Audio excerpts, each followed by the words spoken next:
Guys, balik lagi di sini buat ngobrolin sesuatu yang jujur aja, banyak banget yang ngalamin. Pernah nggak sih kepikiran kalau satu-satunya cara bikin seseorang nyesel kehilangan kita adalah dengan berhenti peduli? Bukan sekadar pura-pura cuek, tapi beneran. Kebanyakan orang baru sadar berharganya sesuatu setelah itu hilang. Awalnya, dia mungkin yakin banget kalau kamu bakal terus ada, kalau dia bisa balik kapan aja dia mau. Tapi begitu dia sadar kalau kamu nggak sebutuh itu sama dia, kepercayaan dirinya mulai goyah. Dan di titik itu, pilihan ada di tangan kamu. Tetap terjebak dalam siklus luka atau bangkit jadi seseorang yang bahkan dia nggak pernah nyangka. Karena dalam hubungan, yang paling kuat itu bukan yang nempel terus, tapi yang paling nggak terikat. Dan saat kamu udah lepas, udah nggak bereaksi, udah berhenti jadi pilihan cadangan, disitulah dia mulai ngerasa kehilangan. Jadi, kalau udah cukup capek nunggu, cukup sakit buat terus berharap, mungkin ini waktunya ambil kendali.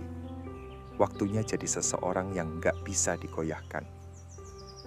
1. The power of absence. Makin nggak peduli, makin dirasain. Manusia baru sadar berharganya sesuatu setelah itu nggak ada. Selama kamu masih ada, dia nganggep biasa aja. Tapi begitu kamu hilang, tiba-tiba ada kekosongan yang bikin kepikiran. Sekarang dia masih ngerasa pegang kendali. Dia mikir kalau kapan aja dia mau, dia bisa balik dan kamu bakal langsung ada. Tapi begitu kamu menarik diri, berhenti ngasih atensi yang dia anggap remeh, sesuatu mulai berubah. Mulai muncul pertanyaan di kepalanya. Kenapa nggak ada kabar? Dia udah move on. Apa aku salah ambil keputusan? Disinilah kendali mulai beralih. Absence itu kekuatan. Sama kayak brand mewah yang bikin produknya terbatas. Bukan karena lebih fungsional, tapi karena eksklusif. Semakin gampang diakses, semakin murah nilainya. Jadi, kalau mau bikin dia sadar, langkah pertama, total silence. Nggak ada chat, nggak ada like, nggak ada stalking. Kamu lenyap. Dan percaya deh, dia bakal notice. 2. Ketidakpedulian. Itu senjata terkuat. Nggak ada yang bikin seseorang lebih kepikiran selain ketidakpedulian. Bukan marah, bukan sedih, bukan diam. Tapi benar-benar nggak peduli. Selama masih ada reaksi, berarti masih ada efek. Makin sering overthinking soal dia, makin sering ngasih kode atau coba bikin cemburu, itu justru nunjukin kalau kamu masih terikat. Tapi begitu kamu nggak bereaksi sama sekali, nah disitulah semuanya berubah.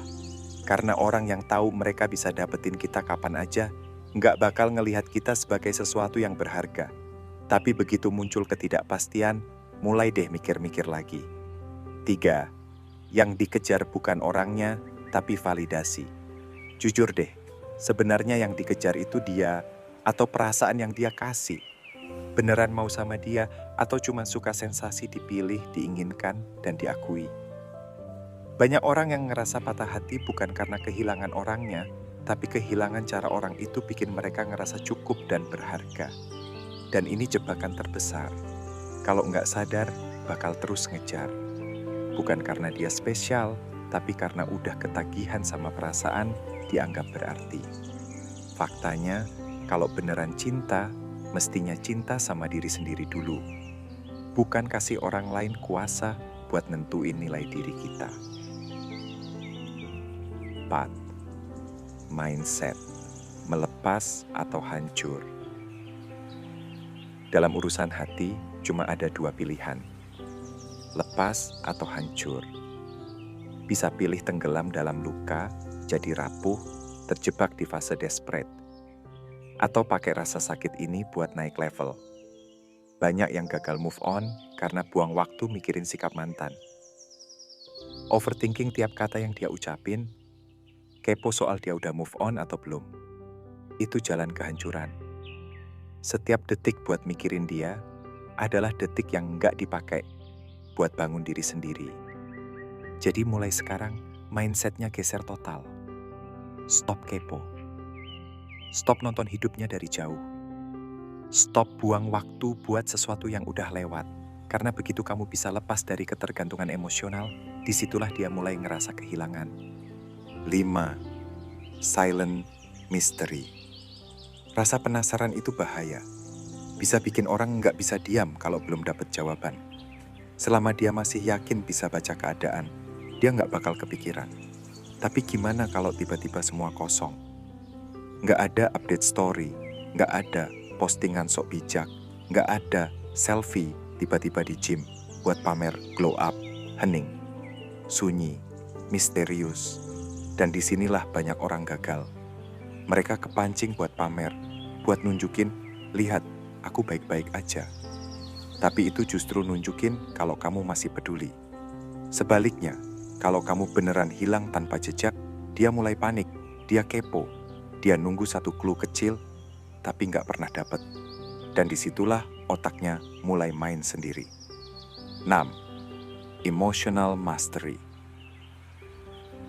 Jangan sampai kelihatan putus asa. Begitu emosi ngambil alih, game over. Bakal ada momen di mana dia sengaja nge-trigger reaksi. Bisa lewat postingan yang sengaja nyindir, tiba-tiba ngechat, atau pura-pura happy move on. Tapi tugas kamu cuma satu, tetap cool. Emosi yang stabil itu senjata paling mematikan. Nggak ada yang lebih bikin orang kepikiran daripada menghadapi seseorang yang nggak bisa mereka baca. Kalau dia chat, balas kalau memang mau, atau bahkan nggak usah balas sama sekali.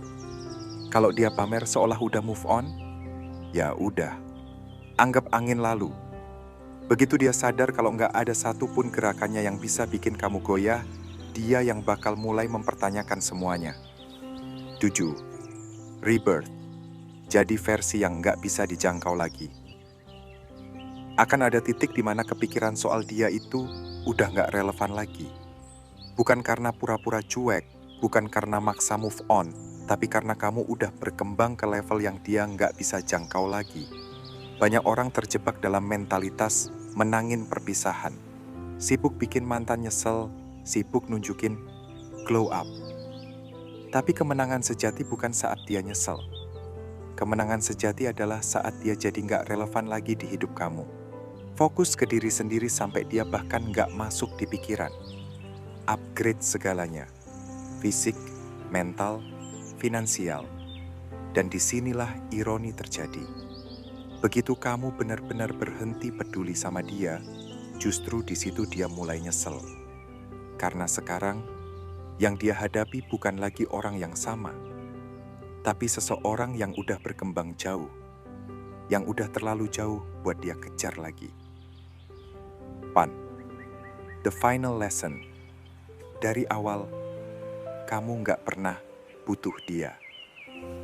Ini kenyataan yang dulu mungkin sulit diterima, tapi sekarang jelas banget. Dari awal kamu nggak pernah benar-benar butuh dia. Sekarang lihat diri kamu. Udah sejauh apa berkembang? Udah sejauh apa naik level? Dan sekarang pikirkan soal dia. Kira-kira dia berkembang juga atau masih stuck di pola lama?